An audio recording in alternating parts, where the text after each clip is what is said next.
2072 साल वैशाख 12 को विनाशकारी भूकम्प र तत्पश्चातको पराकम्पनले यी गाउँ बस्तीका सबै घर माटो र ढुङ्गाको थुप्रोमा परिणत भएका थिए। काहाली लाग्दो अवस्था थियो। कसैलाई उद्धारको खाँचो थियो त कसैलाई उपचारको, कोही राहतको पर्खाइमा थिए। गाउँका सडक कतै भासिएका थिए त कतै पुरिएका थिए। स्थिति कारुणिक र भयावह थियो। भूकम्पले धेरैलाई आफ्नै घरले थिचेर मार्यो। गाउँमा काहाली लाग्दो अवस्था देखियो। बाँचेकाहरू जति थिए उनीहरूको मनमा आफन्त गुमाउनु पर्दाको वियोग, घर गोठ र पशु चौपायामा पुगेको क्षतिले पुर्याएको पीडा र खाने बस्ने पिरोलोले सताएको थियो। साने नातिनी थिए नाति अन्त त्यो त आमा उहाँ पसल गए थिए। आमा र बाबै रक्तै रक्तै रक्तै भएर आए। उसको आमा छोरी त्यस्तो रक्तै भएर आयो। सबैले अस्पताल लगे, कहाँ लगे, हामीलाई लाने मान्छे छैनन्।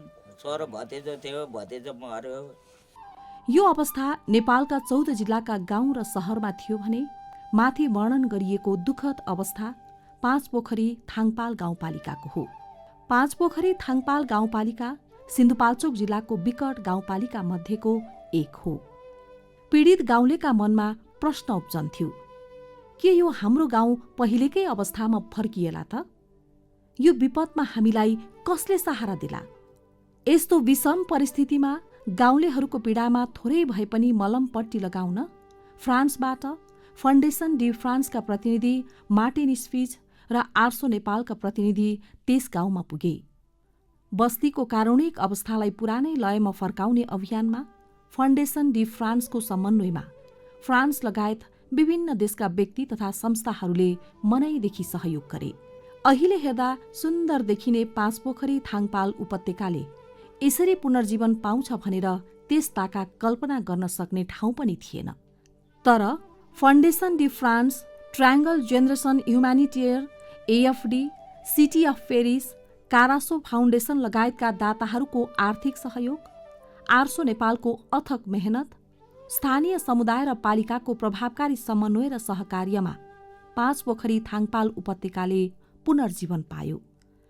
भूकम्पले तहस नहस भएको गाउँमा सुरुमा राहत वितरण गर्ने कार्य भयो।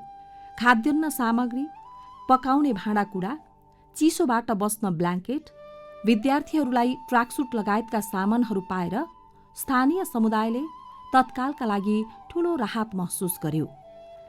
आफ्नो आँखै अगाडि आफन्त गुमाएका, घाइते भएका, घर ढलेका, सयौंको संख्यामा पशुधनको क्षति भएका घटनाले महिला, बालबालिका, ज्येष्ठ नागरिक लगायत सबैमा मानसिक तनाव थियो।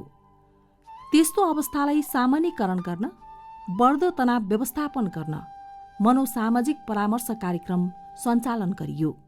मकै बाली, धान बाली लगाउने, तरकारी लगाउने बेला भइसकेको थियो, तर बिउ बिजन केही पनि थिएन।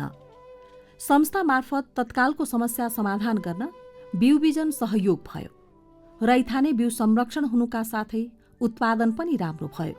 बिउ वितरण गर्नुभएको थियो आर्सुबाट, अघि मकैको बिउ दिनुभएको थियो। मकै छरियो, त्यहाँबाट धानको बिउ दिनुभयो। अनि धानको बिउ राखियो, रोपियो, राम्रो भयो। अहिलेसम्म राम्रै भएको छ। भूकम्पले ठाउँ ठाउँमा पहिरो गएको थियो। बाटो र जमिन चिरा चिरा बनाएको थियो। भत्काएको जमिन र पहिरो रोकथाम गर्न तारजाली लगाउने काम पनि गर्यो। भूकम्पले घरसँगै खेतीपाती र व्यापार व्यवसाय पनि चौपट बनाएको थियो। कहाँ जाने, के गर्ने, सबै अन्योलमा थिए। तर समय बलवान हुन्छ भन्ने भनाइ चरितार्थ पार्दै अहिले बिस्तारै दुखित अनुहारमा मुस्कान सहितको चमक देखिन थालेको छ।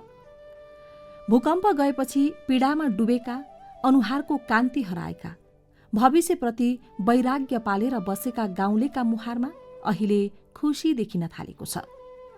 उनीहरू जाँगरिला र प्रसन्न मुद्रामा देखिन थालेका छन्। भूकम्पले क्षत विक्षत बनाएको यो गाउँमा घरको छानो मात्रै फेरिएको छैन, सबै घर भूकम्प प्रतिरोधी पनि बनेका छन्।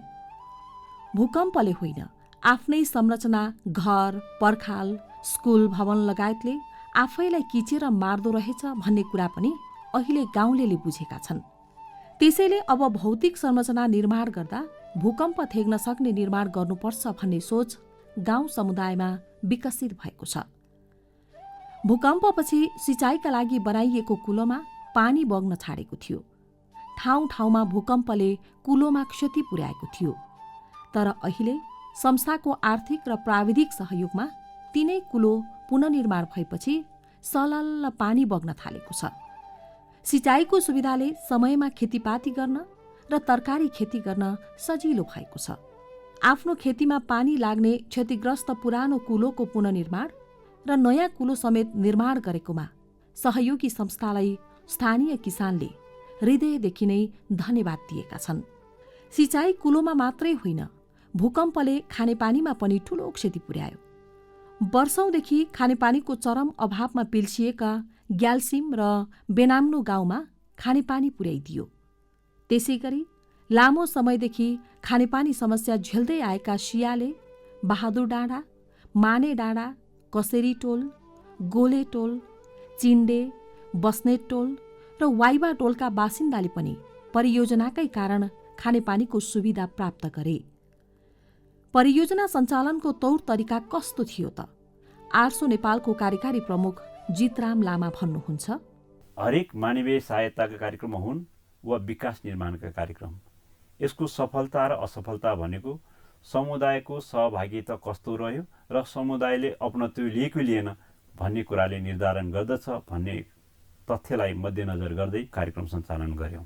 स्थानीय पालिकाको नेतृत्वमा समुदायको आवश्यकता र मागको आधारमा योजना बनायौं। सरकारवाला पक्षहरूसँग समन्वय गरी स्थानीय समुदायकै अगुवाईमा कार्यक्रम कार्यान्वयन गर्यौं। संस्थाको तर्फबाट आर्थिक तथा प्राविधिक सहयोग उपलब्ध गरायौं। यसरी काम गर्दा सबै पक्षले अपनत्व लिने र कार्यक्रमको दिगोपना समेत हुने कुरालाई स्थापित गर्न सफल भयौं। संस्थाले विज्ञताको आधारमा विभिन्न सङ्घ संस्थाहरूसँग पनि साझेदारीमा कार्यक्रम सञ्चालन गर्यौं। एएसएफ, आइसिडिसी, एनएसिसिएफएल, सिडिएस, डोको, ब्लू वेस्ट, एनएफएन, डिमान जस्ता संस्थाहरूले आफ्नो क्षेत्रमा योगदान पुर्यायो। भूकम्प गए ताका नै स्थानीय तहको चुनाव भयो। चुनाव जितेर नयाँ जनप्रतिनिधि गाउँपालिकाको नेतृत्व गर्न आइपुग्नु भयो।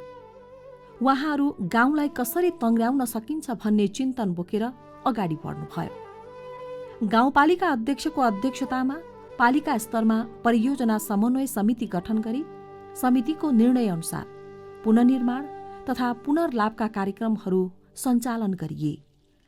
वडा स्तरमा सञ्चालन हुने क्रियाकलापहरूको छनौट, योजना सिफारिस, कार्यान्वयन तथा प्रभावकारी अनुगमन गर्ने कार्यमा वडा अध्यक्षहरूले नेतृत्व लिनुभयो। निर्वाचित जनप्रतिनिधि, पालिकाका कर्मचारी, स्थानीय अगुवा, राजनैतिक दलका नेता, सामाजिक अगुवाहरू र स्थानीय समुदायको अथक मेहनत रह्यो। भूकम्पपछि भत्किएका निजी घरहरू बनेका छन्। क्षतिग्रस्त भौतिक संरचना पुनर्निर्माण भइसकेका छन्। प्राय सबैको घरको छानोमा नीलो रङका जस्ता पाता देखिन्छन्। यो जस्ता पाता संस्थाले सहयोग स्वरूप उपलब्ध गराएको हो। यस समुदायमा भत्किएको संरचना मात्रै बनेनन्, खेती किसानी गर्ने नयाँ तौर तरिका र प्रविधि पनि किसानले सिके। अहिले गाउँमा खेतीपाती गर्ने तरिका फेरिएको छ। संस्था र गाउँपालिकाद्वारा सञ्चालित सूचना तथा परामर्श केन्द्रबाट किसानहरूले कृषि तथा पशुपालन सम्बन्धी सूचना तथा परामर्श सेवा पाएका छन्। हामीले अब एउटामा तरकारी लगायो भने साइड साइडमा फुल लगायो भने तरकारीमा जाने त्यो किराहरू चाहिँ फुलमा जान्छ, त्यस्तो सिकाएको छौँ। नयाँ सिप र प्रविधिले आय आर्जनको बाटोलाई फराकिलो बनाएको स्थानीयको बुझाइ छ। तरकारी खेती गर्ने, पशुपालन व्यवसायलाई सहज बनाउने र कुखुरा, बाख्रा, बङ्गुर पालनमा ध्यान दिने सङ्ख्या दिनानुदिन बढ्दै गएको छ। जीविकोपार्जन कार्यक्रमबाट अति विपन्न परिवारहरू प्रत्यक्ष रूपमा लाभान्वित भएका छन्। अहिले गाउँको अवस्था फेरिएको छ। समूहका व्यक्तिको अनुहारमा रौनक आएको छ। पुनर्निर्माणपछि गाउँको स्वरूप त सुन्दर बनेकै छ, गाउँलेको सोच र व्यवहारमा पनि सकारात्मक परिवर्तन आएको छ। बाटाघाटा सफा छन्। गाउँको परिचय मानिने फोहोर अहिले यहाँ सितिमिति देखिँदैन। महिनामा 2 पटक सरसफाई अभियान चलाउने गरिएको छ।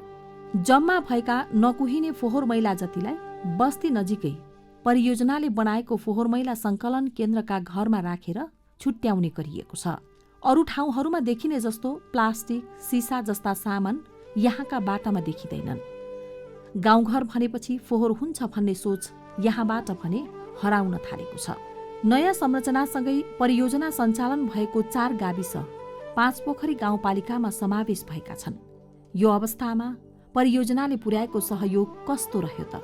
गाउँपालिकाका अध्यक्ष टाँसी लामा भन्नुहुन्छ, आर्सोको मलाई सबैभन्दा मन परेको पक्ष के हो भने गाउँमै आएर जहाँ अलिकति अस्तव्यस्त छ, संरचनाहरू पूर्ण रूपमा ध्वस्त भएको छ, जनताको बीचमा प्रत्यक्ष रूपमा उहाँले सम्बन्ध विस्तार गर्नुभयो। त्यो नै आर्सो नेपालको महत्त्वपूर्ण भूमिका देखिन्छ। जनताको आवास निर्माणमा सहयोग गरेको छ र त्यति मात्र होइन, यहाँको लाइभलीहुड सेक्टरमा पनि आर्सो नेपालले उल्लेख्य काम गरेको देख्छु म। समूहमा भेला हुने, एक अर्काका समस्या समाधान गर्ने, गाउँका सबै काममा हातेमालो गर्ने मात्रै होइन, स्थानीय बासिन्दामा बचत गर्ने बानीको विकास गराएको छ। सहकारी संस्थाको संस्थागत विकास तथा महिलाको आर्थिक सशक्तिकरणमा सहयोग पुगेको छ।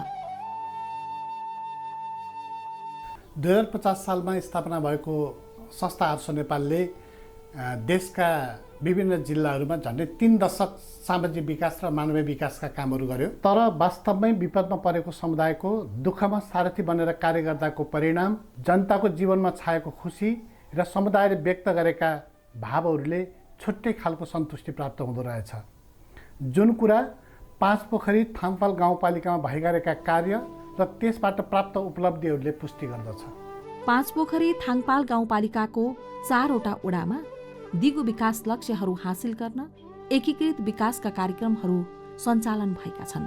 विपद व्यवस्थापन, जलवायु परिवर्तन र वातावरण संरक्षणका सम्बन्धमा स्थानीय सरकार र सरोकारवालाहरूको क्षमता विकास तथा सचेतना अभिवृद्धिका कार्यक्रमहरू सञ्चालन भएका छन्।